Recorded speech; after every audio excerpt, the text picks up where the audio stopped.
Welcome to the Chosen One. I am your host, Qui-Gon Din. And on Shatterthoughts today, we're going to be talking about a kind of fun topic. Are Rebel Pathfinders replacing Rebel Commandos? And I asked this question not in jest. I actually think it's something up for discussion because I've been noticing a trend.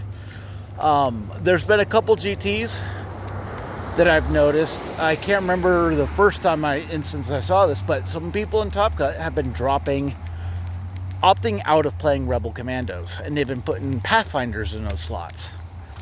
I definitely think there is some merit, but where I've really started to notice this trend picking up is at the Moab GT that just happened over this past weekend. When I was making my Meta Spotlight video, that video is coming out tomorrow, I noticed, I believe it was 2 or 3 lists where they fully opted out of, they didn't play Rebel Commandos in their entire Premier list. And they opted for Pathfinders. Looking at Pathfinders, they bring much better defensive expertise. They bring decent offensive expertise, both in melee and in range. They're throwing less range attack dice, but they're immune to pin, they have scale, and then when they have a hunker, they can make a full advance. They also have defensive maneuver. They have some cool play patterns where they can hunker, do a take cover action, do a full move, and then they can also spend a force to do defensive maneuver for another full advance. So they're the second support in the game where both models can do a full advance before and still move, meaning they can get to pretty much anywhere they need to impact points.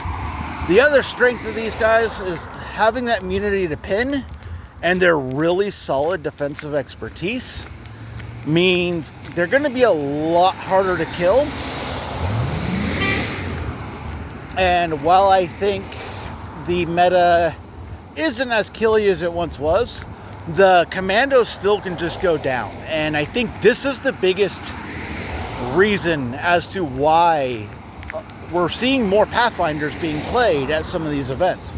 I think Hunter's inclusion or Boss's inclusion into the meta means that the commandos kind of just get domed in that matchup. We already know how strong of an opener Boss is, but when Boss is playing against Rebels, they can take the entire midline while also wounding Rebel Commandos. And it is really hard for the Rebel player, no matter what the list, to come back from that. And Commandos, once they start going down, kind of become a detriment to the team because they start costing too much force to do anything. They wake up, they can do their thing, and then they're just going to get removed again. So, Commandos are definitely in a spot where I still think most lists are going to take them, but Pathfinders are definitely in contention for, do you want a more solid defensive unit, especially when you're playing these Andor lists. When you're playing Andor, you really want to be Shatterpointing bays and turret, and that's 9 times out of 10 you want to be Shatterpointing bays and turret. Rebel Commandos do not maintain points the way bays and turret or the Pathfinders do. Commandos will wake up, take a point, have a really impactful turn, and then they'll get domed again. That's the play pattern of Rebel Commandos. You really can't play them defensively all that much. They just kind of, you have to accept that they are going to go down. And if you don't want to support that's going to be easy to kill, that's where the Pathfinders come in. So definitely it is a trend. It's not like widespread, but it is something that I have been noticing. And I've been noticing it from event to event. With all these GTs we've been having these past month,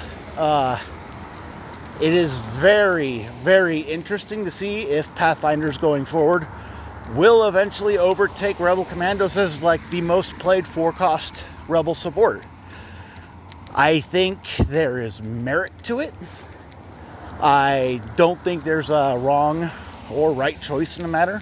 I think Rebel Commandos are an extremely phenomenal unit, but I do think that the Pathfinders are extremely undervalued and underlooked.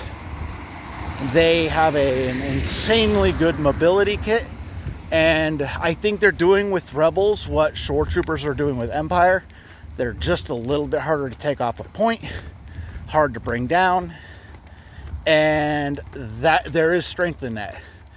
You can't contest points if you're dead, and Commandos are good at taking points. They're not good at maintaining them. So I think there might be some merit to playing Pathfinders. It's just an interesting trend. Moab is where this trend is really taken off with that GT. I think it was, like I said, 2 or 3 lists that took it and didn't play Rebel Commandos anywhere in their premier list. They are opting for Bar 2, Pathfinders, Space and Turret, which is extremely interesting. So yeah, that's just kind of my shatter thought of the day. Are Pathfinders replacing Rebel Commandos? We'll find out.